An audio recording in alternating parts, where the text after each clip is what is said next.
Now let's get started into the processing of tallow candles proper today. Let's start with the process of rendering the tallow, that is, getting the liquid beef fat. The first thing you want to do is gather your materials. So for this process, you're going to need the fat trimmings, whether from a deer or other sources. You will need a large pot or Dutch oven. You will need water. You will need a strainer or cheesecloth. You need a heat-proof pan or container and some salt. Now, some things to note is that the fat around the kidney is the purest and has the highest nutrient content. So we're targeting the fat around the kidney. Also, lean beef fat or grass-fed tallow is the best. That is cows that have been fed grasses for a long time are actually the best. And then grind the fat also to get it to render more quickly.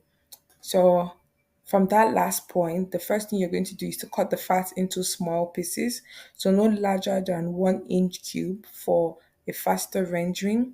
So you simmer the fat with water in a pot. Remember to simmer over medium heat. Don't bring it to a boil. Don't let it boil as it can scorch the fat. You could also add in some salts, to help to kill some bacteria or, unwanted microorganisms in the product.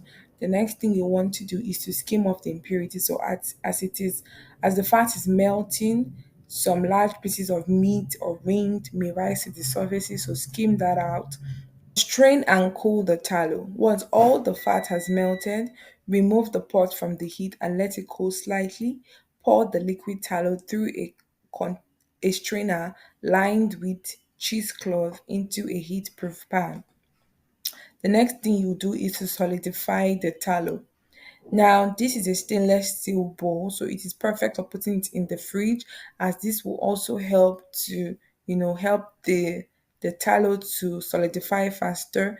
Now, from these pictures on the screen, you could see that the tallow has solidified, and you can see a brown patch being scraped off. That brown patch is the after effect of the salt that has been put in during the simmering process. This salt has let some impurities settle at the bottom, and that will be scraped off.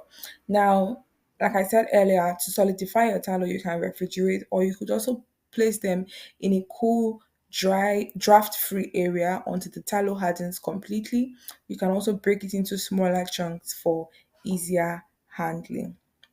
Now let's go into the making of the candles proper.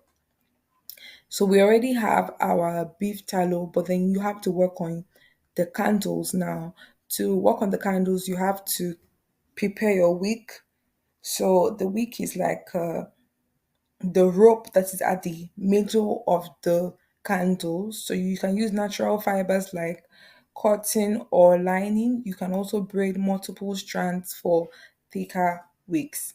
Then you choose a mold depending on your target audience. You could consider jars, mugs, tins or dedicated candle molds. Ensure that they are heat resistant and they can actually handle the hot tallow. The next thing to do is to secure the wicks. As you can see in this picture, you use a peg to hold up the wick and then pour and put it across the jar. So you tie the wick to the center of a stick or a pencil. You could also use the pencil and then place it across the top of the mold. You could also use hot glue to just attach the wick to the bottom of the mold. Then the tallow that has been solidified, you break the solid tallow into smaller pieces and melt it gently in a double boiler over medium heat. Please avoid overheating. Then you pour your tallow, as you can see in the picture. Carefully pour the melted tallow into the mold, ensuring the wick stays centered. Leave some space at the top for the tallow to shrink as it cools. Then you let it to cool for several hours at room temperature undisturbed. And then remember to trim your wicks. And then once your candles are fully hardened, you're good to go. You trim your wicks when your candles are fully hardened, sorry, to about a 1/4 inch above the wax. Some additional tips is that remember to ensure that the wick is trimmed short before each use. Also, you could add some essential oils or herbs to the melted tallow for a scented candle. Also, be cautious about when handling the tallow to avoid open flames.